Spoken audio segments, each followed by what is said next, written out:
Well, good morning and welcome to the 15 Minutes of Flame Election Day special. I'm still working on these kinks with Zoom to try to do a live stream here, and it's kind of driving me nuts. Yeah.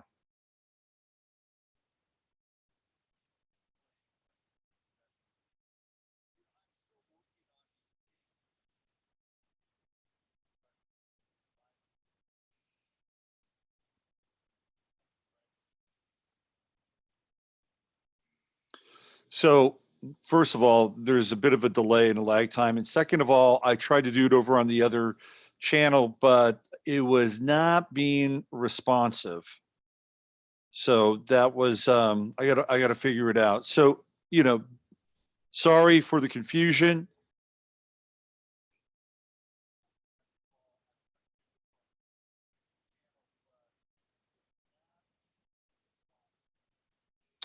So sorry for the confusion.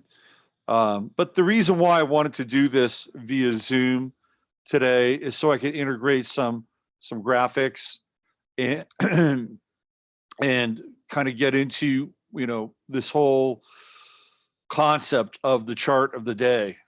And I may have to rethink my relationship with with Zoom, but for now we'll just work it out and see where this thing goes. How was everybody? Everybody groovy? Everybody happy? Did we sleep well? Were we jousting with levels of free floating anxiety over the course of the evening? The energy's been very strange, incredibly strange energy. Yes, I'm wearing the red, the white, and the blue today. You see? The white is the bridge between the blue and the red. And it's coming right here out of the fifth chakra. So one of the things that I wanted to do today was to look at this chart for the election.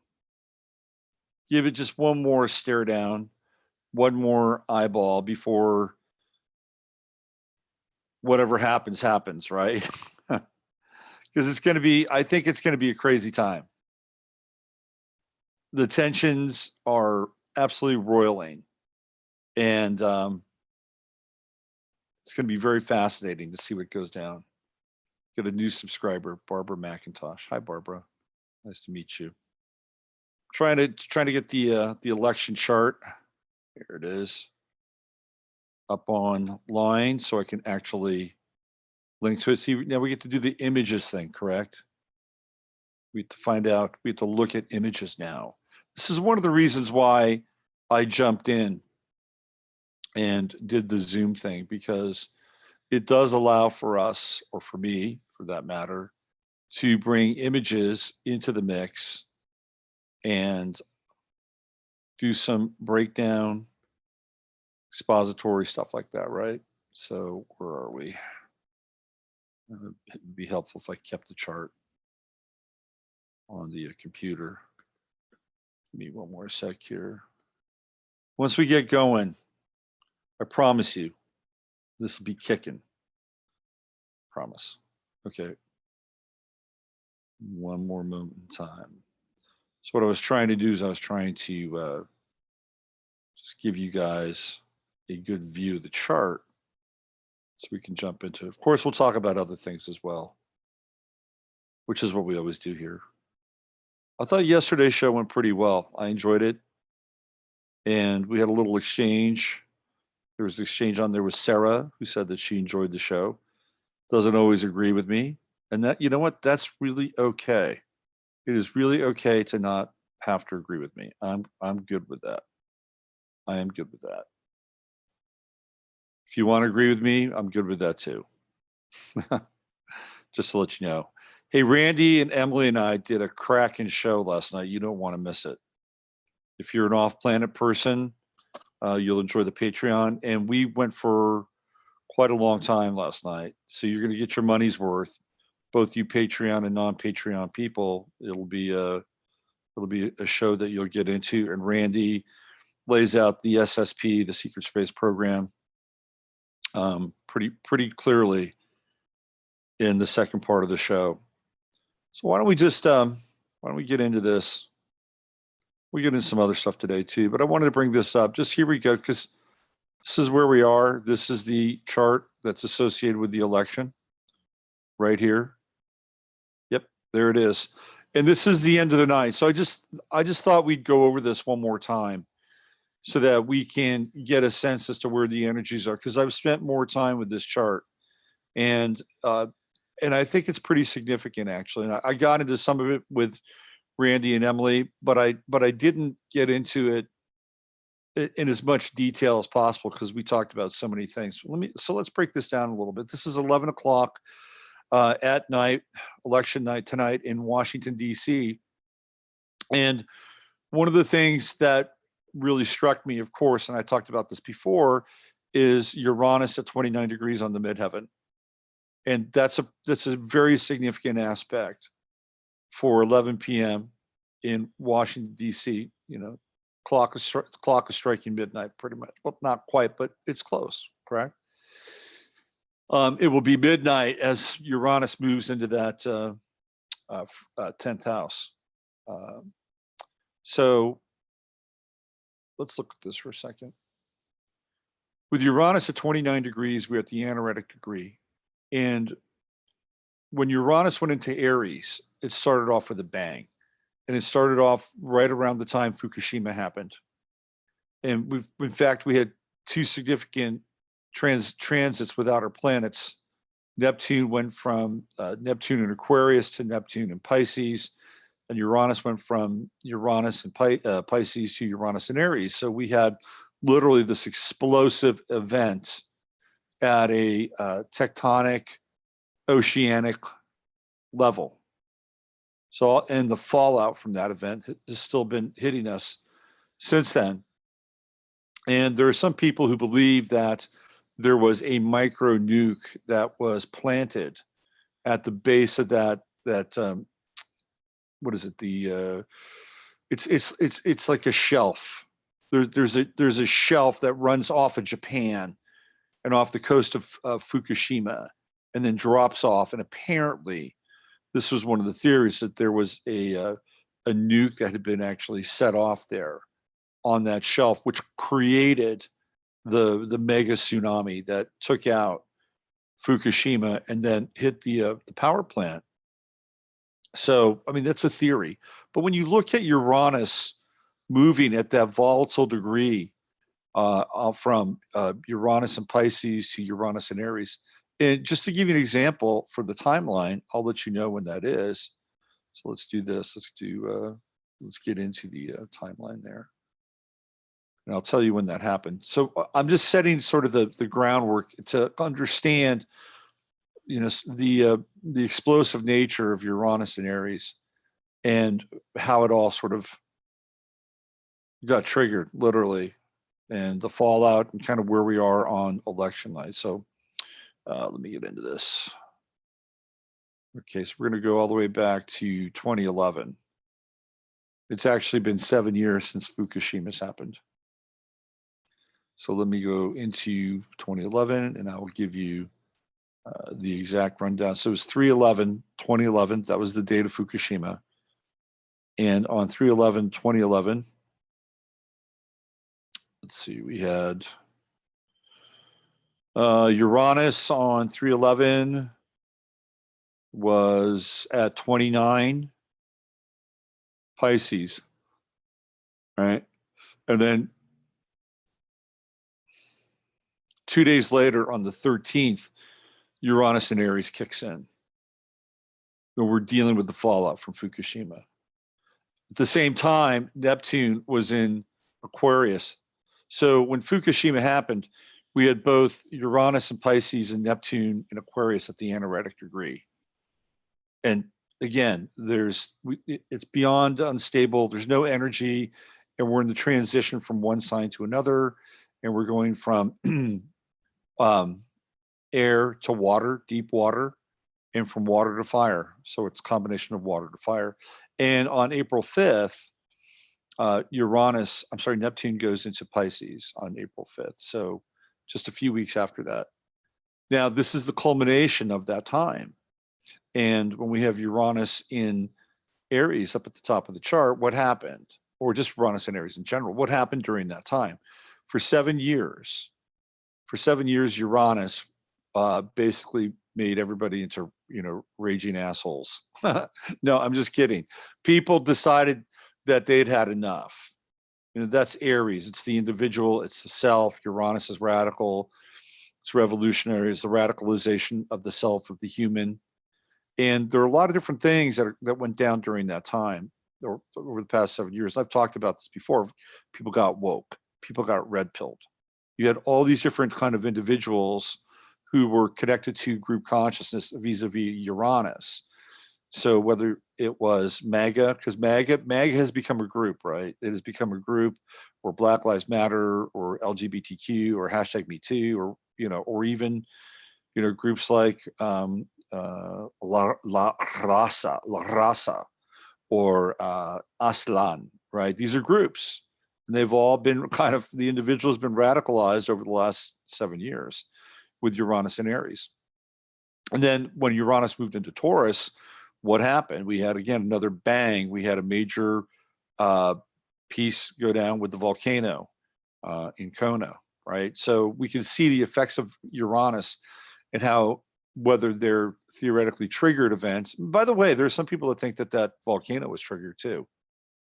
If you go down the rabbit hole, you'll find, well, this was happening, and these people were involved, and maybe, could be, maybe these people are messing around with astrology. It's okay, well, let's do this, and let's let's enact the chart, or maybe the chart just enacts itself.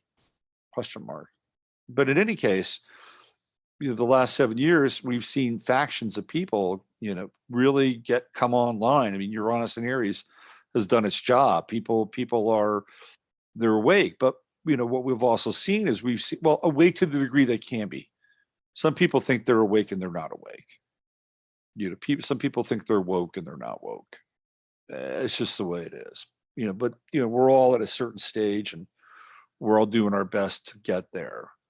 I tell you when you get woke, or when you wake up, is when you start to think really differently, really differently from the people who think they're awake. Okay, that's when you're kind of on to something, because I'm just throwing it out, not because your person's a contrarian, but in order to really continue the awakening process, we always have to question our assumptions, our beliefs, our attitudes, our associations, in a lot of ways, and that's a rigorous process. In any case, the process was initiated during Uranus and Aries, and here we have Uranus and Aries at the top of the chart, 29th degree, anaretic degree. There's no energy left, and yet there's an insistence on this kind of radicalization, people wanting to get their way, to enforce their will or impress their will, because Aries represents the will, onto the system, onto the world. And there's nothing left in the tank. But at the same time, it's at the top of the chart at 11 p.m. In Washington, D.C. Now, the thing that really grabbed me here was the square between Uranus and the true node in Cancer. Now, the true node is just coming into Cancer on electric night, so it is fresh, it is fragile, right? It's just cracked open from its lunar egg, so to speak, and it too is at that like, oh wow, okay, one area or one aspect, which is Uranus, the energy is gone. When we deal with the nodes, it's a bit different, because the nodes move in a different direction than the rest of the planets. So the 29th degree is sort of it's just kind of coming into being, right? It's coming into itself at 29 degrees. It's a 0 point, but at the same time, it's also squaring. The nodes are squaring both the true node and the south node, which you won't see over here, but it should be over here. They're squaring Uranus. So we get into the square, we got 3 squares at 29 degrees. It's like, holy shit. And then we have Chiron over here, which is at 28, and it's at that kind of volatile degree that I've talked about fairly often. But it's this T-square, and again, imagine South Node, whatever. It's this T-square that's really got my attention, because when we get into the true node in Cancer, one of the things that we've talked about here is that there's a great deal of emotion that is associated with this aspect. I mean, real emotion, powerful emotion. And Uranus is hitting that true node. And it's like, to me, this aspect feels like overload in a big way, and people having to deal with the onset of new realities, because that's what Uranus feels like at the top of the chart, is the onset of a new reality. And some people may not really like that reality. At the end of the day, would it be okay if everything was equal and we had equal parts of the House, equal parts of the Senate? Or I don't think it would really work that way. But wouldn't it be nice if we had some distribution of equality in those places versus just one realm versus the other, or one ideology versus the other, the whole polarity trip? But that's really not going to be the case. So I feel like by 11 o'clock tonight, we could see an overwhelming sense of intensity and emotion, and maybe to some extent anger, despair. I've been predicting a bloodbath. Now, whether or not that's actually going to occur, well, we'll see. The signs point to it. At 11 o'clock at night, the ascendant is in Leo. By the time the clock strikes midnight, that ascendant's getting very close to Donald Trump's degree in ascendant, which is, what is it, like 20? I think it's 28 Leo. So, this is significant. So by midnight, Trump and his cabinet and his team group, whatever, right? And MAGA world looks like they'll be victorious. Now, that said, there is a caveat here, and there is a worm in the machine. There is a worm here. If you look at where Neptune is here in the 8th house, and that's a house that's hidden, it's occulted. There's a lot of stuff that goes on behind the scenes in the 8th house. It's a powerhouse. There's a lot of money that gets moved through the 8th house.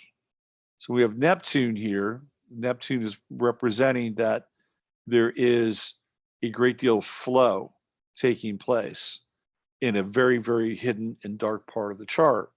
That's not necessarily bad. Neptune can be tricky in terms of influence, right? Hold on one second. What is this one thing?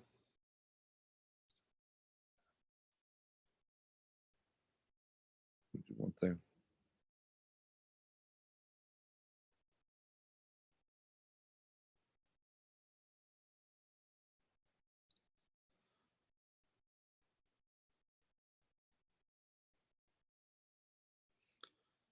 My apologies. I'm actually texting Heather. We're setting up our video for the new moon. So Neptune opens up this feeling of, or this sense of flow in that part of the chart. What kind of flow are we talking about? We're talking about resources. We're talking about money. What's going on with Neptune at about 11 o'clock at night? There's something happening here. And one of the things that it's doing is it's squaring Mercury. And the squared Mercury, to me, like, what does Mercury represent? Represents facts and figures and tabulations and communication and all these little small pieces of information, right? And it's in Sagittarius, which means that it's in its fall. So we have a Mercury squared and Neptune going on. So what's happening behind the scenes, power-wise? Where's the flow going? Where's the resources going? And the squared Mercury, to me, is an indication of some kind of obfuscation around figures, tabulation. And Mercury and Sagittarius, of course, can get very worked up and very passionate and very oriented towards truth, expression, higher consciousness. It can be very powerful. I know a lot of people with Mercury and Sagittarius have fantastic minds, brilliant minds. They see the big picture a lot of times. Sometimes they don't always see the smaller pieces of the picture, which is why theoretically it's in its fault, right? So here we have this Mercury-Neptune square that's taking place. And the Mercury-Neptune square, to me, again, represents that there's something we're not being shown. There's confusion, because when you get into Mercury-Neptune squares, there's confusion. There can be a sense of feeling lost at times, not being really clear about sort of, one's direction or even one's mental capacity. So are we talking about a level of madness here? Not really. I don't necessarily see that, but it feels to me like something's going on. And I'm going to assign this to what's happening with the tabulation and the voting process. And I guarantee you, no matter who wins, there's going to be controversy around the votes. There's going to be significant controversy. And you can see this with the Mercury-Neptune square. Now we have Mars over here in the 7th house. And Mars in the 7th house is conflict. It is conflict. And it is in Aquarius. And it's one-on-one. Not really great for relating with people. I think it would be very important to, one of the things that could come out of this, and I'd love to see come out of this, is for us to work together, at some level, right? At some point, it's like, okay, let's give it up. We've been fighting for a long time. I think this represents kind of the end of something. Why don't we work together to see what we can do to make this country, a better place, if we can? That, to me, that would be a great aspect of Mars working together, right? And Aquarius in the 7th house. Mars is trining Venus. We've got a nice Mars-Venus trine. It's the masculine and the feminine. Venus is retrograde. It's going backwards into Libra. So even though that's a masculine sign, it's ruled by Venus, trying to strike some balance at a high level. I think that this could be, but nobody ever talks about that, though. And that part bothers me. It's either one way or the other way. It's either the left or the right, or it'd be really great. It'd be like, okay, look, let's stop fighting. Let's just stop fighting. And let's see if we can get on the same page and work together. But the problem is that so many people have been basically, fueled and triggered, that it is going to be very difficult to move back into that central place. And like I said yesterday, corporations now seem to be very, very invested in creating their own political realities, which is going to, create more divide and conquer anyway. So I don't think it's going to happen. But Mars in Aquarius, is radical. And we've seen it. We've seen Mars in Aquarius over the last few months, and we've seen the kind of the theater, the psychological operational theater with Mars in Aquarius, whether it's Antifa, whether it's the theoretical, bomb guy or the theoretical synagogue guy. It's radical. Mars is, it's action, it's willpower, it's force, and this is radical force. This is part of the psychological operational theater we've watched since Mars has been in Aquarius. It's been very aggressive towards Donald Trump. It's also the media, it's mass media, and they've been very aggressive towards Trump, and Trump's been super aggressive towards them. That's going to be a place of conflict over here in the 7th house. The media, it wants to blame Trump and Trump's followers for, all this shit that's going on theoretically in the country. And Trump is pointing out that the media is divisive and hateful and peddles fake news. Whatever you think about Trump, he's absolutely 100% right about that. And it's been going on for a while. The problem is that, yes, there is this overwhelming sense that he's finally shining a light on something which should have been illuminated a long time ago, and the possibility of actually getting into that area and bringing out some things from the past that are expository and showing how the media lied, how the media was complicit on a number of things would be really helpful, because it would prove that not only is there validity to what Trump's saying, but there's a historical context. I'll give you an example. Right after 9/11, when everybody was all whacked out, Fox News started to hire military analysts. These guys were paid analysts, and these guys worked for the military industrial complex. They worked for arms manufacturers. They worked for lobbying groups, and they all came on to Fox News. And I think not just Fox, pretty sure that CNN was whoring themselves out too to these guys. And they'd come on there and they'd have, a fancy title or title that gave them some kind of gravitas. For, retired major general, blah blah blah blah blah, of the blankety blank group, and then the person would come out there and talk about, what a demon Saddam Hussein is, how unstable the region is, that we have to get in there and make sure that we can cut off, the supply lines, cut off the head of the serpent. I mean, whatever. And they'd get in there and and they would just swap these guys out one after the other. And after the fact, it was shown that they were complicit, that they were on a payroll, and that they had an agenda. And their agenda was to sell the Patriot Act and to sell what was going to happen in the Middle East for however long they wanted it or needed it to happen. And now where are we? 17 years and counting.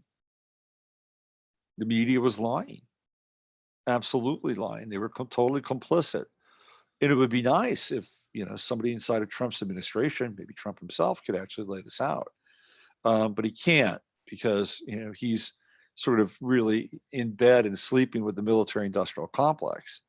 So, if he does that, then he's kind of biting the hand that feeds him in some ways. So he can make broad, generalized statements about it. And it's true, right? The media has not been our friend, has been our friend for a long time. Sweeps things under the rug, misdirects us. It distracts us, and to a large extent has created fake news. The biggest fake news event of the 21st century was 9/11, of course, and all the other little psychological operational theaters that have happened since then. So getting back to the chart, there is a sense here that a high degree of emotion. It looks to me like there is something going on behind the scenes with the tabulations, with that Mercury-Neptune square. I think that's happening. We're also looking at the balsamic moon at the final phases, right? So tomorrow when you wake up, there will be a new moon, and the new moon will be in Scorpio. And that'll be intense. When you get into Scorpio moon, it's like that. I mean, at the balsamic phase, the Scorpio moon is, I wouldn't say it's desperate, but it's clinging to life. It's like it's like emotional life support. So if we look at this from sort of a systemic level, it's emotional life support, because the moon it's phasing out, and Scorpio wants to cling on to something, right? It's life or death. And that's what it kind of feels like here, and especially with that opposition to Uranus. This is a big time. We've got the Venus-Uranus opposition too. And I'm going to tell you right now, women are not going to be happy with the election results. They're not going to be happy, because we have two aspects here. Venus, ruled by, Venus and Libra, ruled by Venus, and then the moon, which is the feminine, both of them opposing Uranus in Aries, which is a male sign. I don't think women are going to be happy tonight. They're not. I think women who are on the progressive side or the left, who tend to be very, very vocal about how they feel, I think they're going to be pissed off. And again, when we look at Scorpio, it's we're talking about death, right? I mean, would I be surprised if there are some, for whatever reason, there are election related deaths tonight? I would not be surprised by the way. I would not be surprised at all. I would not be surprised if we wake up tomorrow and we read stories that somebody like off themselves because of the election results. I would not be surprised. I would not be surprised if there could be violence and death associated with the violence, because Uranus in Aries is it's not a it's not a wallflower aspect. And let me tell you, I think the red side has got super fired up, and they went out and basically, big middle finger to the left progressives, the social identitarians, right? Last night on the show with Randy and Emily, I broached the subject, and I talked about it a bit yesterday about how there is the possibility that we're looking at something that might actually be staged in a lot of ways. Like, if you watch the left, they couldn't have played this thing any worse. I mean, they couldn't have played it any worse at all. And you would think that these people are smart, intelligent, not run by some kind of madness program, although, that remains to be seen. But they've done everything wrong leading up to this election. And I mean everything wrong, to the point where even like the stunt that Elizabeth Warren pulled, like, who told her that was a good idea? Who told her to go reach out to ancestry.com and have her results made public, and made public in a way that made her look like ridiculous? This basically stumping and think, oh, look what I've got. I've got 1/1 millionth of a percentage of Cherokee blood, which is hardly anything at all, and an absolute and utter disgrace to the American public, and her and her party, whatever. It was just ridiculous. Who told her? Who said that was a good idea? I don't think it was a good idea at all. And people sat back and went, "Wow, man, she's crazy. What is she? She's a Democrat. Let me go change my affiliation. Let me go register to vote." And then you had the whole thing with Kavanaugh, and again, incredibly poor timing. And everybody on the Democratic side looked like an absolute toad, or they were self-important, or I mean, it was histrionics and self-importance. It was not a good look at all. And then all of a sudden, Lindsey Graham wakes up from his slumber and actually says something that has some merit, validity, and passion behind it. It's like, what happened to this guy? Where did this guy pop in? Which all of a sudden made him and the Republicans kind of look better. So you have to ask yourself: is all this thing was this whole thing staged in some ways? I mean, I'm willing to ask that question. I'm willing to ask the question: has the whole thing been staged? I would say that maybe parts of it, perhaps, but other parts, maybe this is just the how do I say this? The last grasps of a party that has become so out of touch with an older version of what America was, that they're willing to basically burn it all down, just to try to stay somewhat relevant. I mean, that's possible, but they couldn't have done anything worse in the lead up to this election. That much is clear. Saturn is actually in a pretty good place in the chart. It's in Capricorn, 5 degrees. We've got that nice trine. It's out of element with Taurus. Well, I'm sorry, with Uranus. But look what Saturn's doing.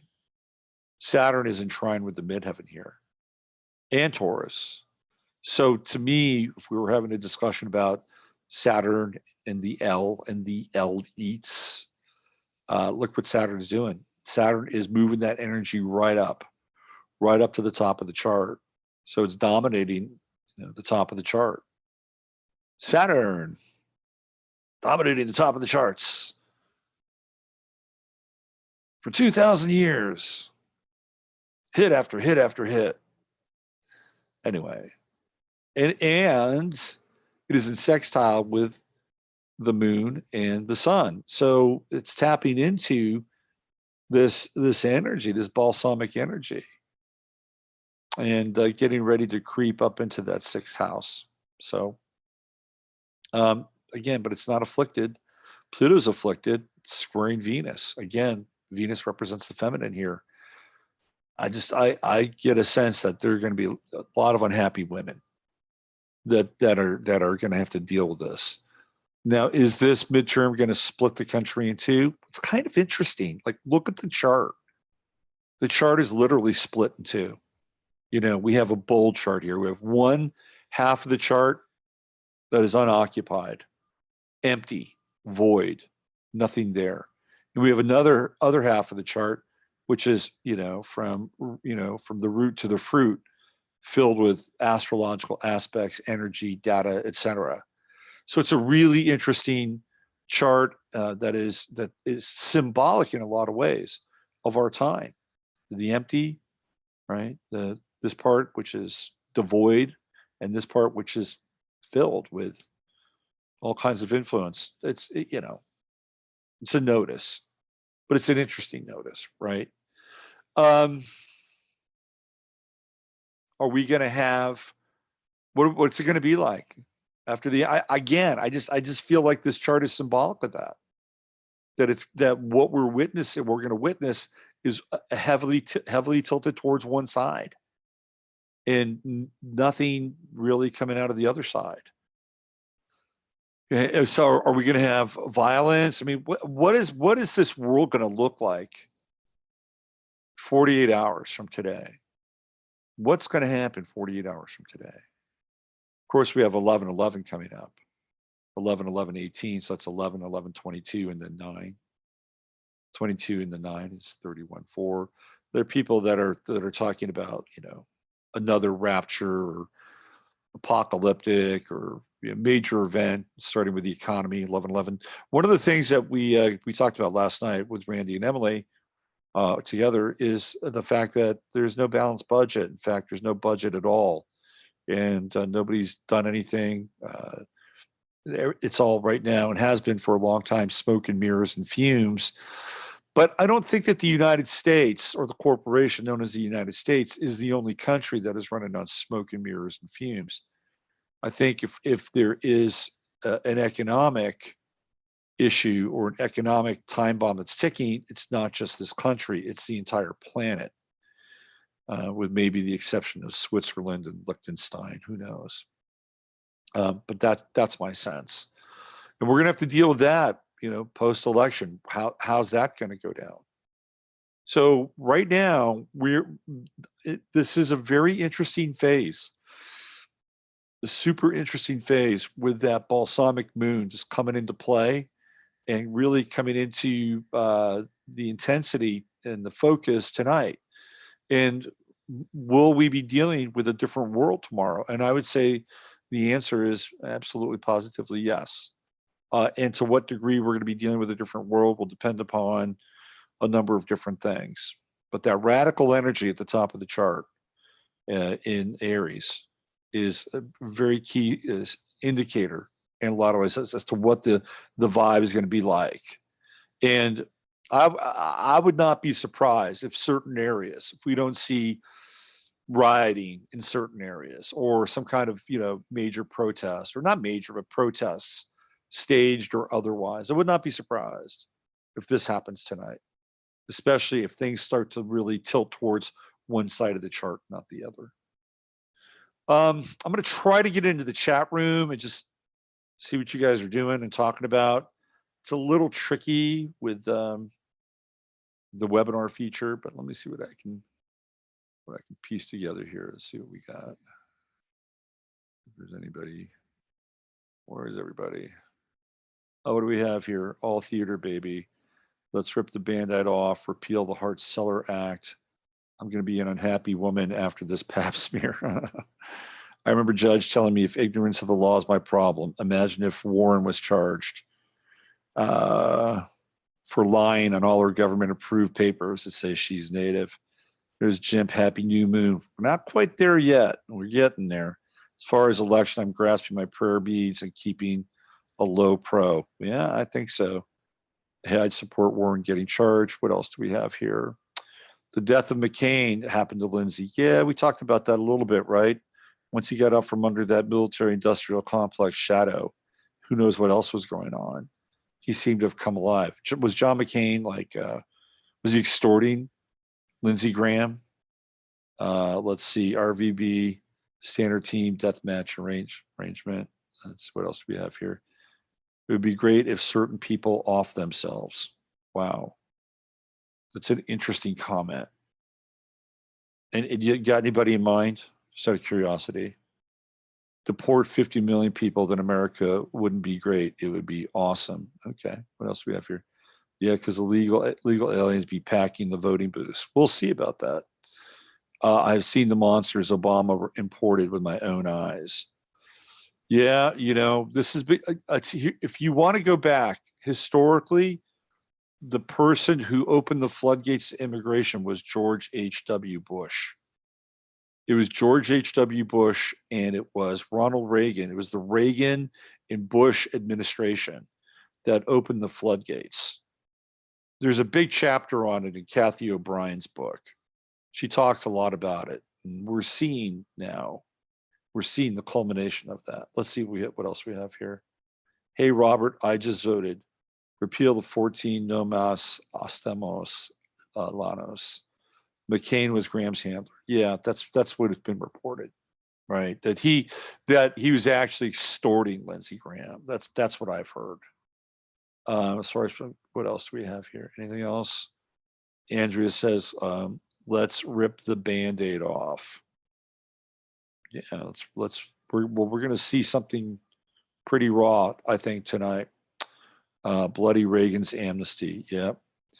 Flip this. I did the right thing. Hashtag you're welcome, world. Okay. Good. It's always good to do the right thing, hopefully, if you know what that is. If you know what that is. Let's see. Anything else here from Chatland? Chatlandia that I haven't addressed. Oh, I'm looking good. Not bad for 5 hours worth of sleep. There's Rob. Hey, Rob, haven't seen you in a while. What's going on? Rob, you got to reach out to me at some point. I look toasty. Oh, yeah, well, it was very foggy here this morning. Must be that Neptune and Scorpio new moon coming in. Let's see. Is there anything? Well, let me just kind of cruise around the internets just to see what's kind of cooking up there. Let me see what's happening. What's going on in the internets? Let's see what we have here. If there's any news or breaking stories that I can take advantage of in this extended version of 15 Minutes of Flame. Let's see what we got.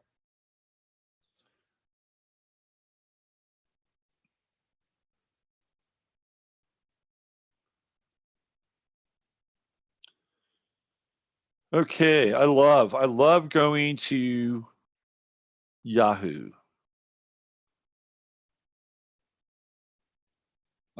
Speaking of secret space program, NASA posts image of crashed flying saucer from outer space. Ooh. What on earth is this thing? Why do people think that an alien spacecraft visited our solar system last year? Is Yahoo getting into the business of disclosure? Wow, how about that?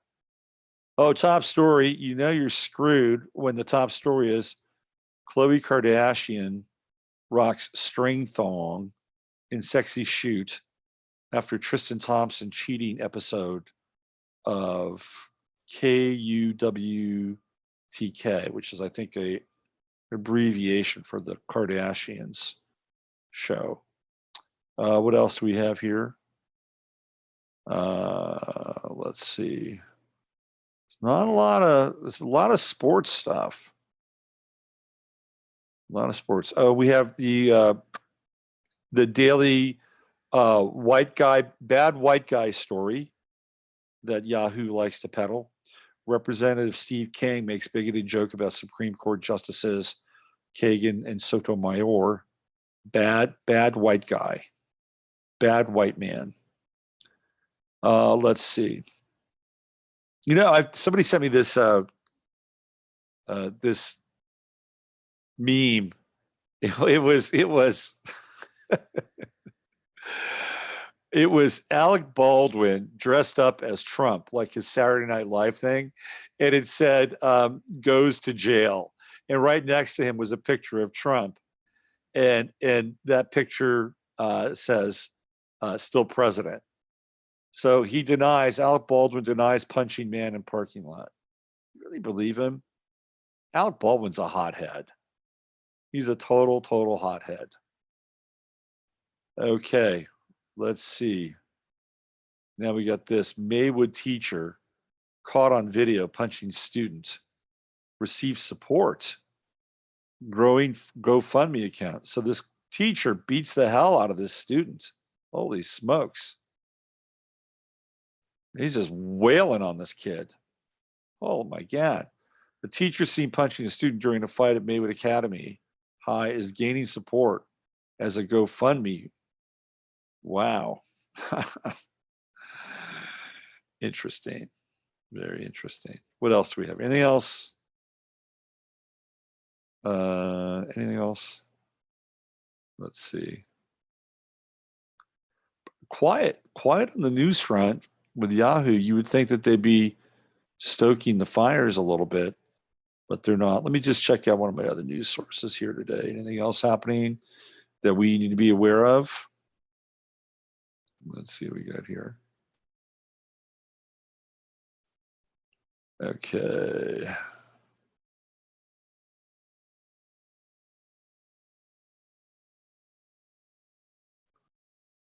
Let's see what else. Oh,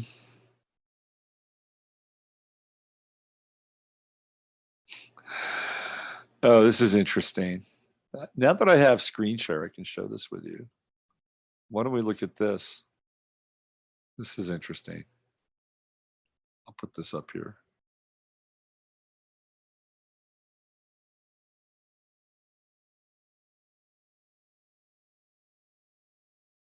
All right, let me put this up. This actually gives credence to some of the stuff that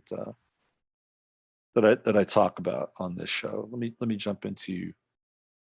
I'm going to show you guys this. I'm glad I have this now.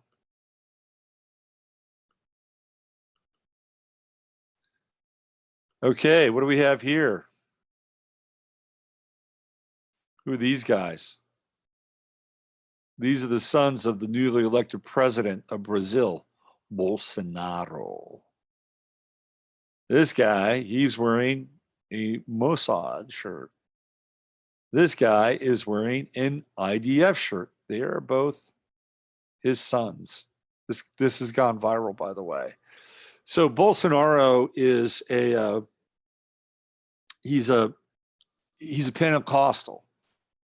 So for all intents and purposes, he's a Christian Zionist, is what he is. Nationalism and Zionism now are linked at the hip.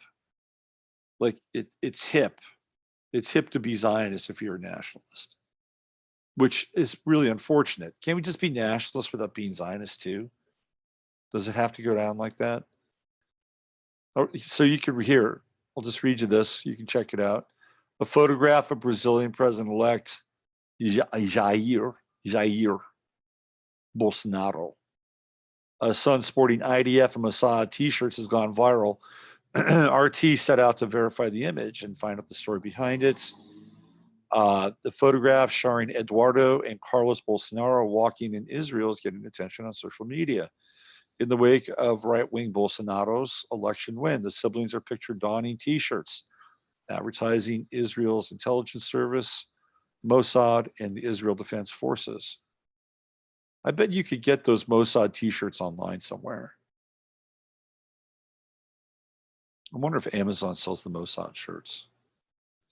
So this is a tweet, verified, check, tweet from Marev Zonzine. This is a photo of Brazil's new president, Jair Bolsonaro's two sons, wearing IDF and Mossad shirts. Israel has become a symbol for authoritarianism around the world. There they are. They're rocking. Those are, you know, those are power tees. That's what they are.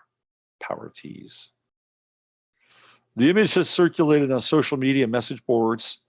Search on forums like 4chan and reverse image searches revealed the earliest available image version of the image online, which came out from Eduardo himself. So this is not photoshopped. Eduardo, who is a member of Brazil's Chamber of Deputies and a member of his father's far-right Social Liberal Party, posted the image to Twitter back in 2016. Okay, so it's been around a bit. When he was in Israel with his family, a first world country that values its armed forces and police, he wrote at the time. That's it. That's his Twitter account. Eduardo Bolsonaro. Does it surprise you? Not at all. Here they are. Eduardo also tagged his brother Carlos, a member of Rio de Janeiro's municipal chamber, part of the right-wing Social Christian Party. In the tweet, the Social Christian Party, more than likely, I haven't really delved into it, but I'm assuming it is Zionist at its core. The pair have a third brother, Flavio, who also attended the trip. The three are from Bolsonaro's sons. The three are Bolsonaro's sons from his first of three marriages. I hope he got it right. Let's see. There they are again. Shalom. And touch that wall. Touch that wall. Look, got a booming t-shirt business there at the wall, huh? Look at that. There you go. There's your IDF shirt, looks like over there. And there's a, you know, I guess that comes from his Twitter page. Going after the bad Muslims. So this is what happens. And this was sort of the jet fuel that got Trump elected. When you go back and look at the 2016 election, he was anti-Muslim, anti-immigrant, anti. You don't really hear him talk about that much anymore, do you? Not really. It's like he's been chastised for his anti-Muslim and anti-extremist rhetoric. But this is how they fueled a lot of this, you know. And it's unfortunate, you know. My 2 cents. Let's stop the share there. Come back in. Let me see if there's anything else that's mildly interesting on election day. Let's see. Yeah, this is what Henry Mackow says, one of his readers. The problem with white nationalism is that it's Zionism for Goyim. It comes with the same delusional arrogance and it demeans other races as subhuman practically. I'd agree with that. I would agree with that. It's part of the program, right? I would agree with that. And I am not in favor of raising up one group at the expense of another. Never have been. Let's see. What else do we have here? Anything else? Newswide.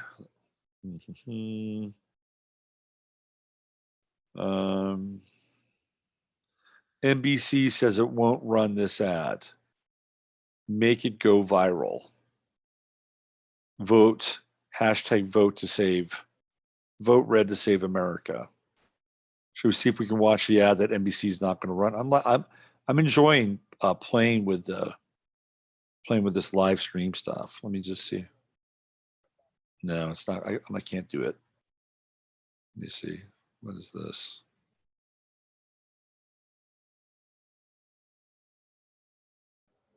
Hold on. Let me look at this. This is different here. Hold on. I'd rather go here. Confirmed George Soros funds the Caravan's parent group and Caravan's spokeswoman's employer, of course. But George Soros is he's just part of he's part of the team, he's part of the plan, whether he's even alive or not now. that remains to be seen. Okay, what else do we have here? Anything else that's interesting? All right, let's get into this. This is some election news. Let's see. This is from Investment Watch. It says massive outrage. Incredibly, 16 states and DC required no ID to vote. Vermont, New Jersey, California, Illinois, New York, North Carolina, Massachusetts, Maryland, Pennsylvania, DC, Minnesota, Nebraska, Wyoming, Oregon, Nevada, Maine, and New Mexico. So Tom Fillion from Judicial Watch is talking about voter fraud. So it's already starting to, heat up. We're starting to get into that mercury-neptune square that I was talking about.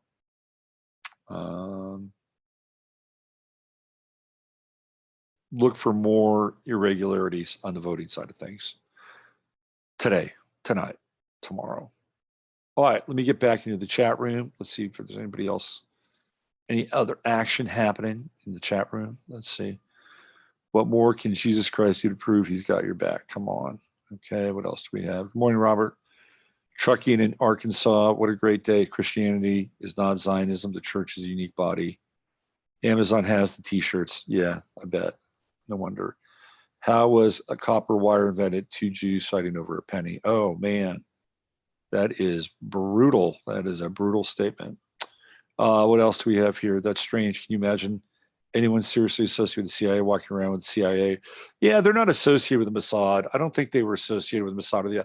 I think it was just advertising. To them, it was like the Hard Rock Cafe, or MMA or something like that, So that's what I think. They want to make Jesus return. No, they don't want to make Jesus return. Jesus is already here. Jesus is already here. You nailed it. Voter fraud, celestial election. Well, yes, absolutely. Absolutely. Okay. We're going to get on out of here. And I want to thank everybody for showing up and finding me on this live stream. I'm going to work out the kinks so we can do the 15-minute side. It just wasn't allowing me to hook up. So hang in there. It's going to be an interesting day for sure. And, just navigate through this stuff and figure out what's important for you, what's right for you, and maintain your dignity. And, as much as the seeds of division are sown, it's important to understand that in as much as, we are very different, we do have differences that are very real about who we are. And maybe our thoughts, our ideologies, our backgrounds, our cultures, our beliefs, at the end of the day,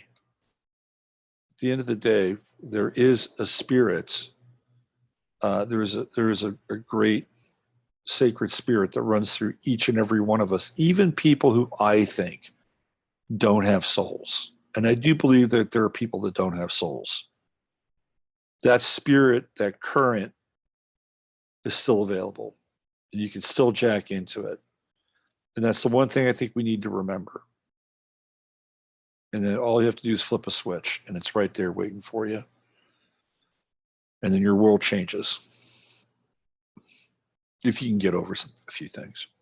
Anyway, listen, I'm going to run. Use your head to discern what's real, your heart to accept what's possible. Have a great election day. We'll be back tomorrow, and we'll check out sort of what's happened and put the pieces back together and give our assessment as to where things go from here. All right. Take care. See you later.